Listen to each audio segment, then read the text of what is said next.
I don't know about you guys, but I'm really craving like a very casual style hangout video with you, and nothing scripted, there's no sponsor, like just something very casual and comfy, and just, you know, my personal life is kind of hell right now. It's very, very I don't want to say it's hell. It's very difficult, and there's a lot going on, and obviously I've been doing a lot of sponsors, and I'm very grateful for all of your patience regarding that. I did get some management, so they have been keeping me booked and busy, I'll tell you that, and December is no different. But today there's no sponsor. We're just hanging out. We're just talking. Nothing scripted, like I said. And what's more comfy and fun than some negativity? I don't know why I really wanted to film this video. I was actually excited to film it, even though I'm going to be talking about or like reading reviews of negative reviews of movies that I really love. I actually saw the book Leo or Leone do this video for books, and, you know, reacting to 1-star reviews of her favorite books. And I was like, I'm going to do that for movies. This concept is no stranger to me. I have done this before with my partner Ryan. We have, you know, tried to guess the movie based on the negative review. I just find it to be fun and just something to do, something to hang out and just have fun with. Honestly, it's also an excuse to defend and gush about my favorite movies of all time. Not all of them are going to be horror, of course. I'll put timestamps and chapters so you can skip around in the video if you want. So let's get started. I picked 5 movies that I feel like could have some polarizing opinions, and ones that not everybody loves. You know, I feel like there are some that, like, obviously most reviews are going to be positive, but I picked some that maybe will have some interesting and funny negative reviews. The first one is one that I know has polarizing opinions because you guys tell me about it all the time in the comments anytime I talk about it, and that is Gonjiam Haunted Asylum. I want to see what the reviewers on Letterboxd have to say about this movie. I don't really know what other people really think, other than some people in my comments, or, you know, you guys leaving comments about it. So I don't know if this movie is generally well loved or not, but let's take a look. Let's look at Gonjiam Haunted Asylum, shall we? It is so bad I want to give you a 0, but that's not possible, so I give you a 1. Starting off strong, this review, starting with a Tyra Banks, America's Next Top Model quote, so I have to read this one. Trusted you guys' reviews with this one, but clearly you were all drinking the unserious juice when you watched it. It's not scary, like, at all.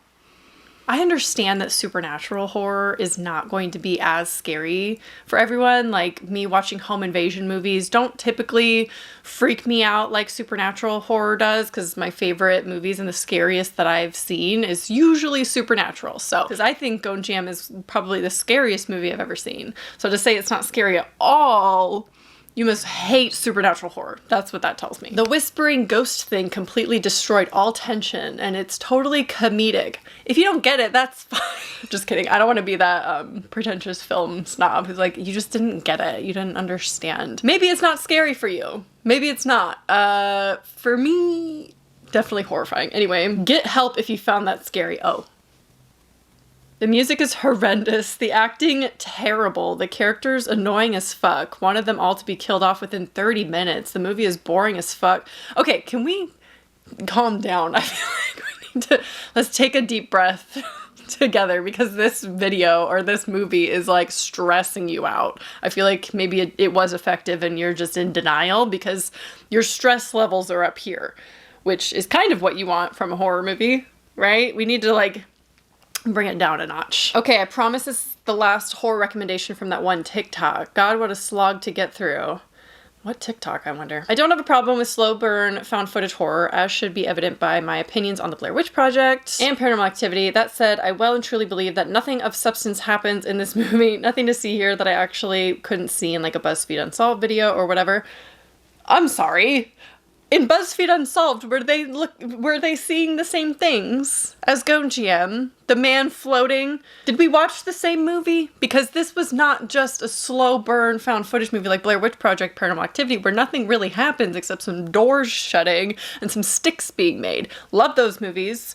Favorite found footage of all time, but you cannot compare Gonjiam to that, because when the ending begins, like when the last 20 minutes happen, you're telling me that's like BuzzFeed Unsolved? I gotta start watching BuzzFeed Unsolved if they are seeing those kinds of things, because it's not just spirits moving some stuff around. Like, we're seeing real things here. So this next one says, I will no longer be listening to people on TikTok who say things like this film is the scariest thing ever. Are they talking about me? They aren't, right? They can't be. Other people have said this too, right?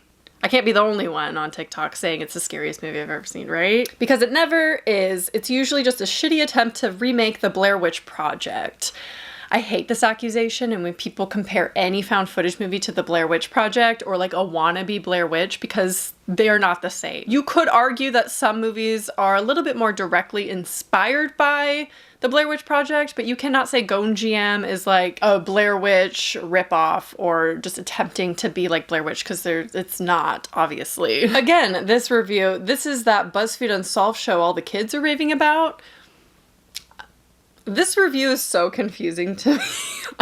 I don't really understand this review. Hate this movie. Praying before I go to bed tonight. Had to walk back to my dorm at 9 p.m. alone, dead phone, and almost shat my pants. This is just me complaining about my untimely circumstances, but that scene can suck the fattest schlong. OMG. On a serious note, I'm glad we're getting serious. This movie was ass and felt like it was just wasting time until the hailed final 20 minutes. Enough with the abandoned asylums and millennial influencers. I'm tired. So it scared you, but not in the way you wanted to be scared. And you said it was ass and felt like wasting time until the last 20 minutes, which is usually what found footage movies do. But then the last 20 minutes were so scary that you want to pray before you go to bed. And you had to walk home at night, and you almost shat your pants. So did you like it? You liked the last 20 minutes. I feel like that should be enough anyway. Super cringe horror movie. It was pretty unapologetically just aping off of the Blair Witch Project, which was a shame because it made me want to watch that, the better movie instead. Again, I don't see the similarity with just comparing it to the Blair Witch Project. I feel like they're very different. You can't say all found footage or found footage where you see up someone's nose is automatically the Blair Witch Project. Okay, there wasn't a single scene that scared me in the whole film. That's surprising. They tried to go for the thing where the whole movie is filmed from the perspective of first-person cameras, which can be scary, I guess, but it made the cinematography all shaky and handheld the whole time. I'm gonna get triggered right now. I'm gonna get very triggered. I would take actually well done and interesting shots and framing over the kind of lazy found footage stuff any day. I'm not gonna say anything about that. Found footage, again, not for everyone. But to say it's lazy, I hate that. I really do. That's all I'm going to read for Gonjiam. We need to move on. I can't take it anymore. I'm probably going to hurt myself even more with the next movie. You know what? We're going to save the next movie for later. Let's move on to Snowpiercer, shall we? Snowpiercer is one of my favorite movies of all time. All of these movies are. All 5 that I'm talking about in this video are in my top 30 movies of all time, but Snowpiercer is probably in my top 10. I don't really know. I haven't ranked them because we all know how hard that is for me. But Snowpiercer, incredible perfection. Bong Joon-ho is a great director. Like he's up there with one of my favorite creators of all time. I've loved every single movie I've seen from him, and Snowpiercer is no different. And that's probably my favorite Bong Joon-ho movie. This one is generally rated higher than Gonjiam, and because Gonjiam's found footage, I feel like that's a little bit more polarizing than something like Snowpiercer, but there are people who don't like Snowpiercer, I'm sure. So let's see what they have to say. Okay, I think this is the top review. It's kind of lengthy. We're gonna read it all. It has 33 likes. It's the top like 1-star review. So let's go. First of all, I had a hard time accepting the completely unrealistic scenario, an Earth in the never-ending ice and only a long train that drives around with the only survivors of the climate catastrophe. Really? I experience every winter how trains run late or don't come at all because trees fell on the tracks. There aren't any trees in Snowpiercer. Or the tracks break due to the cold. Sure. Where is this train going? How many miles of tracks have been built? And who is doing the maintenance of the tracks when it's so cold that one freezes after a few minutes? In the movie, okay, it's in a big circle. It's in a big loop because they celebrate every time they pass a certain point, okay? Can't really explain the tracks freezing. I don't know, man. It's a little bit of suspension of disbelief. It's a dystopian in the future. They figured out, I don't know. I don't know. The perspective inside the train is as if there is a lot of space. Yeah. Okay, I can accept this as a fantasy train. It is kind of a fantasy story, so go on. But one doesn't see the poor people doing any kind of labor. I had the impression that they just hang out in their areas and eat glibbery protein bars. If you want to rule people, you must occupy them with work and with TV or other consumption, otherwise they will get silly ideas of rebellion. So the labor that they do is literal labor. They birth children. They birth these children, and if you've seen the movie, you know why. They need children. No good actors. No humor. I'm sorry, did you see the pregnant lady with the gun? Did you watch Tilda Swinton get hit in the face with a shoe? No good actors, and Tilda Swinton is in this movie.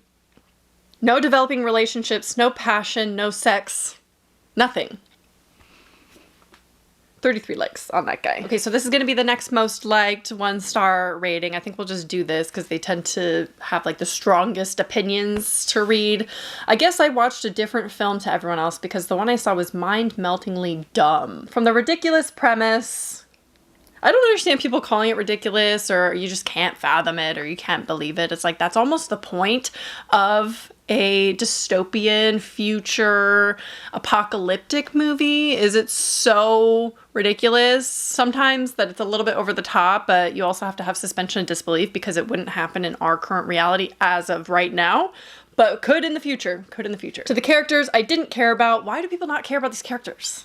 I really don't understand why people don't care about them. Sure, we don't necessarily feel a huge emotional attachment to a lot of them, but you still find them like interesting people and you're still rooting for them. You still want them to achieve their mission. The wooden acting of Chris Evans to Tilda's bad teeth and accent. I'm sorry. That's almost like it was the point. To the ludicrous ending, everything about this movie was lame. The revolution was nonsensical. We'll fight our way through the first couple cars and then just stroll the rest of the way, just a couple of us.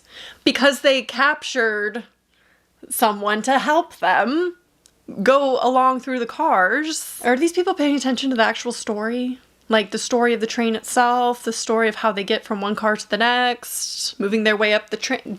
Are they following? There's a story to follow, and it's very clearly what's happening. Sushi, sure. Inexplicable assassins? Why not? Shoot through windows, even though it's so cold outside we'll all die. Okay. A lot of it is supposed to be over the top. And like they said, it's an allegory for classism, and so that's why when they have a whole car in a train during the apocalypse dedicated to sushi, it's supposed to show priorities of the upper class and like what they value versus the lower class, right? Okay, this person is I haven't read the whole review, but this person is referencing another movie I'm going to be talking about in this video. So we have to read this review. I don't know what they're saying, but they say, dumb, so dumb. Remember that movie Downsizing? The movie about what if humans could shrink in size and how it turned out to be just a social commentary film that had nothing to do with its premise. Yep, another one of those. Okay, arguably you're correct on Downsizing with the allegory thing, and the premise has nothing to do with the actual symbolism in the movie. Snowpiercer is not like that. Snowpiercer is literally the cars from the lower class to the upper class to the front of the train. Like that's a very clear metaphor that is very straightforward with the actual classes represented within the train system. Downsizing is not like that. Snowpiercer is directly correlated, and it's very obvious what their metaphor and allegory is for the movie. Okay, this review just says this film is AI generated. Okay, came out in 2013. But obviously they're just being facetious. It was a rewatch for them though, so they liked it enough to watch it twice at least. Everyone loves this movie because everyone is dumb. Aren't we just better than everyone? Aren't we just smarter and cooler and have better movie taste than everyone else? I know Letterboxd reviews are punchy one-liners a lot of the time, you know, ironic reviews, just trying to be funny versus like genuine reviews.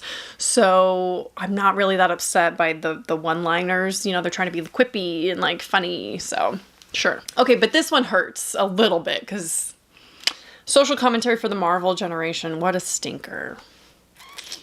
It's funny. It's a funny review, okay? Let's move on to the next movie. I think I'm ready now. We're gonna come back to the one I was gonna do second, but my feelings were just too hurt with Gonjiam. I had to take a little bit of a break. The Ring. We're gonna look at The Ring. I'm curious if there are, I mean, obviously there are going to be 1-star reviews, but I'm just curious what people say is so bad about that movie. Okay, I have to like mentally prepare myself. Review for 1 star, 17 likes. Doesn't have that many likes, to be honest. Watched this with a TikTok brain MF who made me put it in 2 times speed and was still boring. Okay, I'm gonna disregard that review. That doesn't count, because why are you watching a movie in 2 times speed?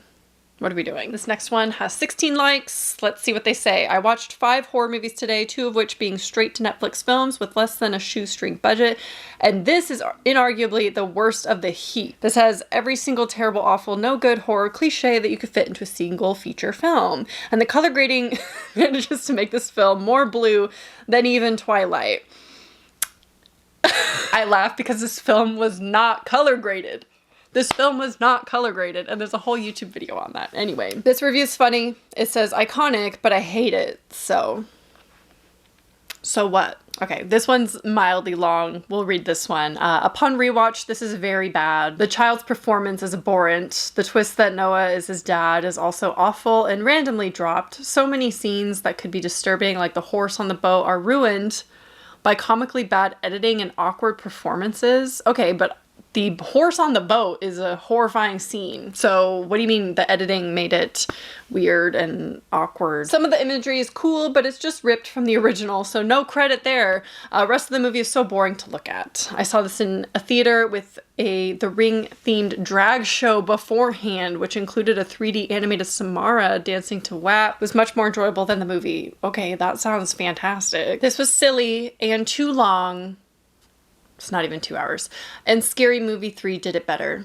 I can't even comment on that. I can't, that's just silly. That's silly. You said the movie was, you're silly. You're silly. Some of these reviews are very strange, actually. Okay, they're all kind of saying the same things, or they're literally just saying poop or ass. So I'm gonna take that as a win, that they don't really know why they don't like this movie. I could read the longer reviews that are like breaking it all down, but I'm just gonna pretend that they just can't come up with reasons, so they leave silly comments and silly reviews like poop to insult this movie, and it doesn't actually work, because there aren't that many. I mean, there's a lot of 1 stars, don't get me wrong, but there's not a lot being said, you know? They're not super funny reviews, they're just like your classic, oh, this is really boring, or it's not as good as the original, like those kind of comments. So we're gonna move on. That wasn't as bad as I thought it was going to be. Next, we're gonna talk about Triangle. Triangle is another movie that I am known for here on my channel for recommending, and I have recommended probably at least 50, if not more, people to watch this movie actively that I know have confirmed have seen it.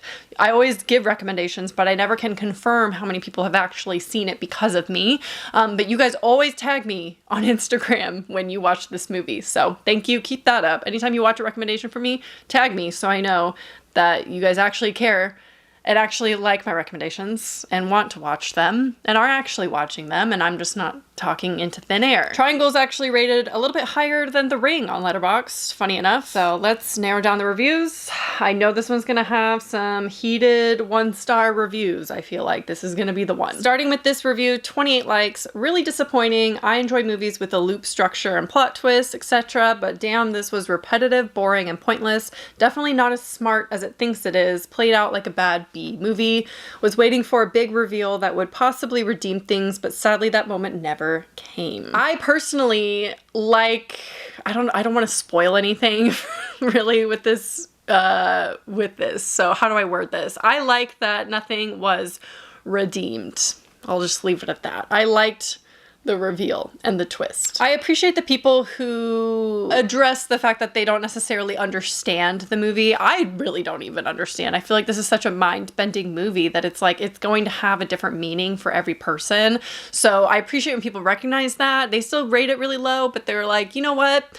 I watched this twice. I don't know what's going on. I respect those people versus the ones who are like, this movie's so shit because I don't know what's going on. Like, to insult it at the same time. You can not understand a movie and and still enjoy it as a movie like I did with Triangle the first time I watched it. I have a specific interpretation for it, but I think some people are going to interpret it differently. I'd explain it to you, but I would spoil the movie, so I'm not going to. This is funny because of exactly what I just said about my interpretation of this movie is kind of represented in this review. Surefire way to make a piece of shit horror movie have no characters aside from the lead realize what's going on.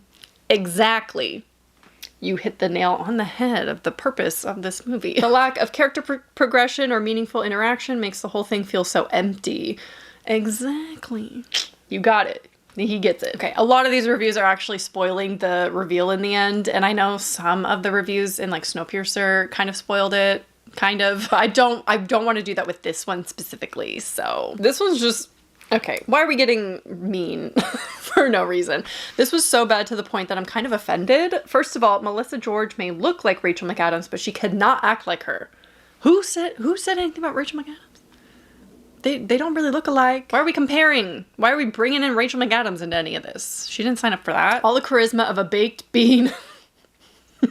From start to finish unbearable. Sorry, that was kind of funny. I'm gonna use that. I'm gonna say charisma of a baked bean for people I don't like. I think that's hilarious, but doesn't apply to Melissa George. I'm sorry, or her character. I think it's funny that some people are just saying, I cannot underestimate how much I hated the ending. I think that is really cool because I love that this ending is so polarizing. And again, I wish I could get into it, but I love that it's polarizing. I love that people hate the ending, because it is kind of a shocking reveal and shocking ending. This review is genuinely really funny. I just watched the same 30 minutes 3 times in a row. Okay, we're gonna move on from Triangle. That wasn't also as bad as I thought it was going to be. Anyway, let's move on to the final movie we're gonna be reading 1-star reviews for, and that is Downsizing. I saved this one for last because 1, it's the most fun movie on this list. I thought we could end on a fun note. And 2, it's definitely going to be the most hated on this list because this is a movie I am convinced only I enjoy.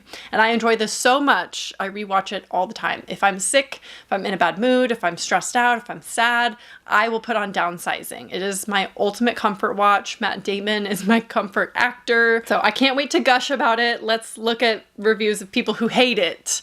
Can't wait. Okay, this one has 258 likes, and it's basically just a bunch of questions about the movie and why things happen. And a lot of it is kind of here nor there. It's kind of like, all right, we were just criticizing weird things. Like, he says, what kind of name is Dushan? Who cares? Who cares? His name's Dushan. Who cares? What doesn't mean anything. Can you downsize non-human objects? No. They answered that question with the wedding bands when they had to remove their wedding rings. So you cannot, as far as I'm aware, downsize non-human objects. How does reproduction work? Is the baby normal size? Will it be small when it's born? From the fact that in the beginning of the film, we see that there is a small baby being born in the original colony, we can assume that reproduction works the same when 2 downsized people reproduce, it creates a small child. I assume that answers that question. How do some of these are just like in the movie. Like you just have to understand they're in the movie. How do small people talk loud enough for large people to hear them? They yell. They yell. That's in the movie multiple times, actually, when small people have to talk to big people. How do they even get drugs in Leisureland? Again, that's kind of the whole point of the story with Dushan and his buddies. And you don't even need that many resources because they're small. They need like very little. It's very cheap to get. I love that so many people are just questioning so many aspects of this movie, like on the technical side. And it's like, it's literally about people being downsized. People are shrinking. You gotta have a little suspension of disbelief, okay? You gotta hold some of the questions for a different reality because it's not in this one. And that's okay. The answers are not here. We don't need it to be overly explained. If this plot was overly explained, it would be boring. Some people do say it's boring. Fair. Couldn't even finish this garbage. Initial concept was cool, but once the cast have downsized, the plot drops off a cliff. There was literally a 10-minute scene where Matt Damon just awkwardly floats around a party he's way too old for in his dad jeans. Doesn't even stick to its USP to the point where it might as well have not happened. Utter rubbish. Listen, that scene of Matt Damon on drugs at the party is iconic, and if you don't like it, I'm sorry, you don't like fun. You don't like fun movies, because that scene is great. Wow, this sucked. Movie would have been so much shorter if he didn't meet that neighbor. Right. It would have been. You are correct. But he did. And that's where the story comes from, actually, is when he meets his neighbor Duchamp. Personally, I wouldn't have let that divorce slide. I would have handled it. Sometimes you can't handle divorce and it's a one-person decision. I love this review, actually. It says the first act of this movie perfectly sets up what you think is going to be an incredible, lighthearted, high-concept 90-minute comedy. You'll never guess what happens next. And that's such a great review to actually sell the movie to someone, I think, because this movie takes a turn that you will never see. Again, this is a movie that has a lot of metaphors, you know, it's an allegory for things. I don't really want to say because you should discover it on your own, but just fantastic. I think where it goes is so niche, and again, probably only interesting to me. If you like this movie, please let me know, because I can't be the only one. You know, some of you have to like this movie, right? I can't be by myself. This review says nothing happens ever, which could not be more inaccurate. If anything, too much happens. That's why the movie is 2.5 hours long and why people are complaining about it. Although a lot of people say it's just really boring in the second half of the film, but you can't say nothing happens ever. That's really funny. I think this was the longest movie in the history of cinema. Yeah, it feels that way sometimes, but in the best way for me personally. Okay, I have been filming for way too long. I think I got a little bit too comfy and cozy with you guys, and I need to go because I've been filming for so long for this video. I hope this was somewhat entertaining for you. I think it's really fun to look at negative reviews for things that we really love. And honestly, it helps the creative process, and I highly recommend it, because anything that you think is perfection, there are going to be people who hate it, which should just propel you to focus on your own work and doing what you love, and like love the things that you love, because no matter how good or perfect you think it is, there's going to be people who hate it, and nothing in this world is completely loved by everyone. So for me, it's really inspiring to look at negative reviews for books, especially as a writer, and just to think that this is such a work of art and there's still people who hate it. So sometimes it's fun. I would never do the opposite, by the way. I would never read positive reviews for movies I hate, because I'm not here to yuck anybody's yum. Just clearing that up before anyone requests it. Don't know why you would, but yeah, not going to be doing the opposite. But let me know your thoughts on this kind of content. If you want me to do it a little bit more often on random categories of movies, leave a comment down below. I hope you enjoyed, and I'll talk to you soon. Bye.